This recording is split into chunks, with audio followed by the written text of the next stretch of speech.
Good morning students. Good morning বলো। Good morning sir. Yes, কেমন আছো? ভালো আছো? আচ্ছা, তোমার নাম কি বলো তো? তোমার নাম, এদিকে আসো, এদিকে এদিকে এদিকে আসো। তোমার নাম কি বাবা? আহাদ আলম। তোমার নাম?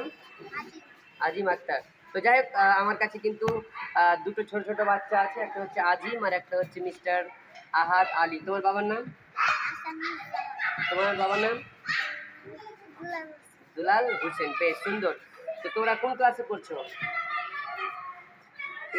এলকেজি। এলকেজি। তুমিও এলকেজি আর তুমিও এলকেজি।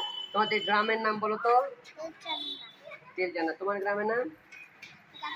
গাছপাড়া। বাহ, সুন্দর। তো তোমাদের স্কুলে পড়তে কেমন লাগছে বলো তো? ভালো। তোমাকে কেমন লাগছে? আচ্ছা, তোমাকে কি স্যার ম্যাডামদের ভালো লাগে?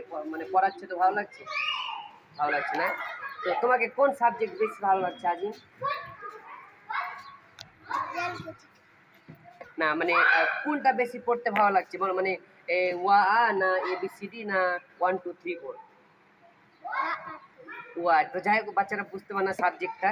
তো মানে ও বলছে ওয়া পড়তে ভালো লাগছে, মানে অবশ্যই সে কিন্তু বাংলাতে এক্সপার্ট হবে। আর তোমাকে কি ভালো লাগছে? তোমাকে ওয়া। বায়ের মানে ভাবতে হবে যে হয়তো বাংলা ম্যাডাম ভালো পড়াচ্ছেন, তার জন্য প্রত্যেক বাচ্চা কিন্তু বাংলাকেই চুজ করছে তাদের। তো যাই হোক, তোমরা কেন দাঁড়িয়ে আছো? গাড়ির জন্য। গাড়ি কতক্ষণে আসবে? 2 মিনিটে কিন্তু গাড়ি চলে আসবে না? এখন বাড়িতে গিয়ে তোমরা কি করবে?